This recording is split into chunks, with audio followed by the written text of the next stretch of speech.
I've already recorded this video once, but in that time I've been out here in RV checking out a couple things, and I've since found other things wrong, so I'm re-recording this whole video. And today I'm going to start on actually fixing some of these issues. If you want something done right, you gotta do it yourself. But I got something else instead.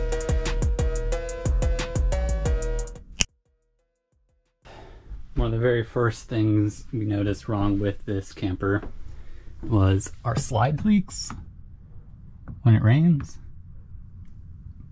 I'm still not sure why, but the first time I thought it was, user error, and we just brought the slide in, and of course it didn't leak when it was in.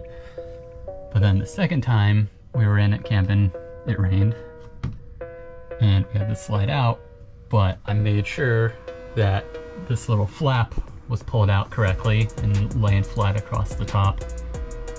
And we weren't cockeyed and unlevel enough that, we're sideways and all the water's pouring in this way, right? It still leaked.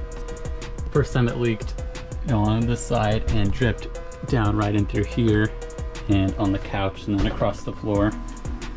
And then the second time, I guess we were slightly tilted back, so then it leaked on this side and it pulled down into that door. And digging around in here, you just find random loose pieces of cut wire. And the second time we were out, it was kind of cool out. It was, October, and it got a little chilly, so we turned the furnace on, and I noticed the underside of our bed got really hot. I was like, what the hell? But, it's Florida, we don't get to turn the heat on that much, so I didn't really think anything of it. And then I was out here running the heat because it got really cold, just sitting out here in our front yard. And I was trying to get this thing to turn on, which you have to make sure this switch is on, go figure. But this hose,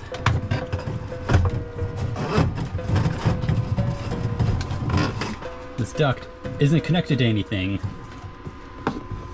So it's just pumping hot air directly under our bed for some reason. That's not supposed to do that. And just more looking around, like you can see, there's just a random screw right there, more wire, just chilling. Nobody takes the time to clean anything up. Of course, it helps to have a backup cam, so when I went to plug ours in, it didn't get any power. So I went back and forth with our warranty department, trying to figure out what the hell is wrong. I got the manual for a totally different RV. When I asked to get the right one, I was told, don't know, good luck, talk to your dealer. And that was the end of that conversation. So, high quality customer service there, thank you. But I think I know why our backup cam isn't working. I was digging around down here, and there's this wire harness. See, that goes to that little light there, which obviously isn't sealed. And you can tell because there's all sorts of water damage to these little bits. You can tell it got wet somehow. But then I was looking in here, and this wire isn't attached to nothing. And so I think this one may lead back up to the Furion and lights up there to that harness. So I'm hoping that's why that's broken. Yeah, I pulled this little panel off down there to get back in there. You can see it got wet. So real high quality craftsmanship there, Ember, thank you. And then during our last trip with all our friends, everyone taking showers and stuff, I was standing here, doing my business. And I noticed water dripping down there. I'll put a little video in there I took from our last trip. Water's dripping out of the shower pan down in there. Getting that nice and wet every time we showered. But another thing is, if you check out any of the forums, you'll see everybody just complaining about their solar stuff just not working well or not working at all. And part of the problem is that these settings aren't even set to lithium. Like the book for the solar charge controller does not match the one that's installed, so that's cool. Useful. So eventually got that program too actual lithium settings, and that seems to help a little bit, but I'm still upgrading everything to Victron. So I pulled this off, trying to find where the charge controller is to make sure that it was working, because again, Go Power stuff just doesn't work that well. So if you're wondering where the charge controller is, it's in the most convenient, easy to access spot right behind these drawers. Those little green lights back there are the Go Power charge controller that I'm gonna have to pull out and replace somehow. Those wires run down, back around here presumably, down to all this. And you see they run up that way through, probably right back behind that panel, back behind here, and then down and around, and then pop back up in there, and who knows. But that's another fun little project I gotta do, is replace that charge controller. For a second, trip out. This chock is broken. It's not supposed to do that. I went to pull the chock, or push it on the tire, and it didn't work. I think you know why. Because this guy snapped.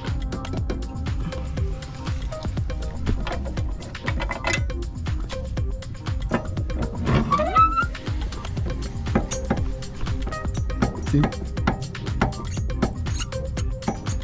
So I'm gonna have to try to get that out and figure out a way to better secure this so it doesn't snap again, and probably do the same on that side so it doesn't snap. And then I gotta go around all the edges here and make sure these are all sealed up, because I've seen many a horror show on these Facebook groups about things not sealed up under here and a lot of water intrusion, so there's that. There's so many goddamn things to fix on here, it's ridiculous. Just up from the bottom of the RV. This is the basement. You can see right through here. That's the skylight over our bed.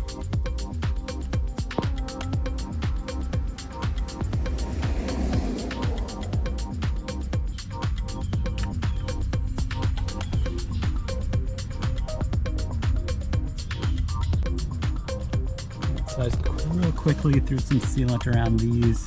Doesn't look very great, but it'll hopefully keep the water out. I don't have to deal with this shit anymore. Alright, storms are coming, look at that. Holy crap. Let me try to get this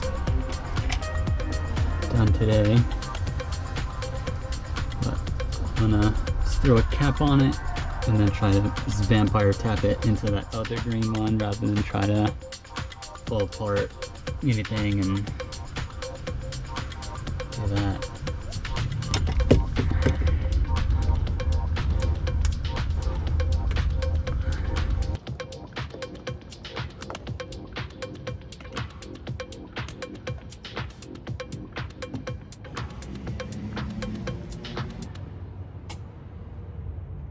Works now, motherfucker. Now I can actually see what's going on behind me.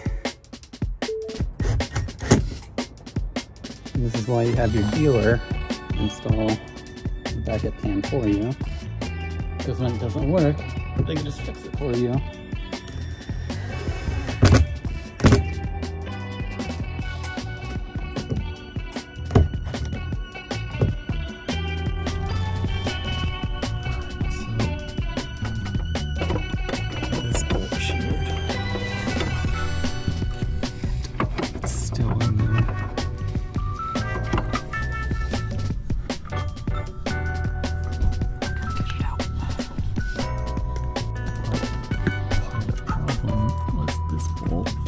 Loose switch, of course. Happens at the factory.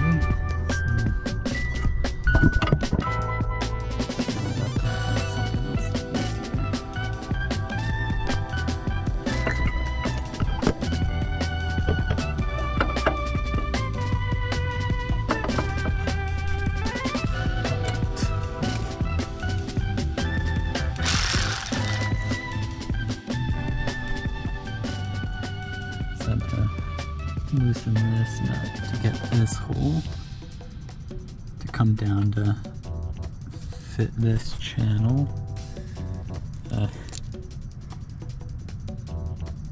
These are just some bolts that came off a Miata,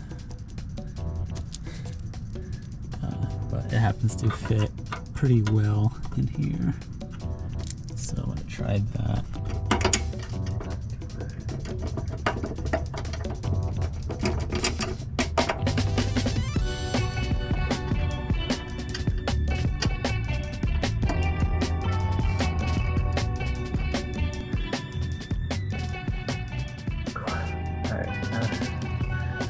Tighten that down really good. I need to tighten this one down too. I'm gonna it doesn't lock tight on it, so this should just come loose again.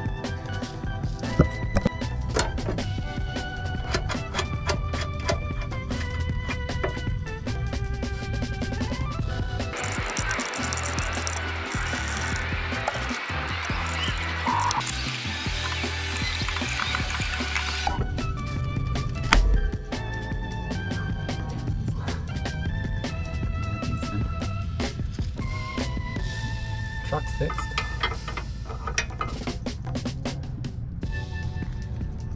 Pretty snug fit in here. It's right up against this bolt, but it's not gonna do nothing. It's all Loctited to hell. It's not going nowhere now. That's enough for one day. And now we're back out in the Ember, working on some other things today. I think first I'm going to start with just getting this duct installed right. Looks like this piece just screws on the end of here and sandwiches between the wall. Oh, it doesn't screw, it just press fits. That's why it came out.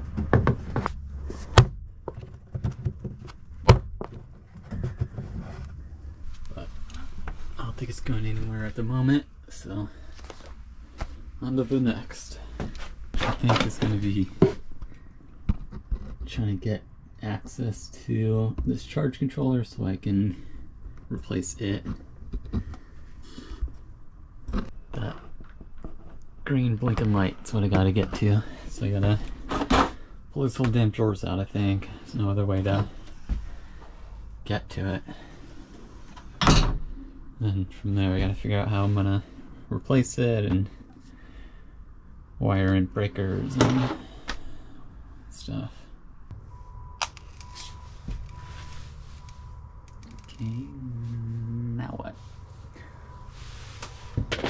Yeah, look right in here. Not sure why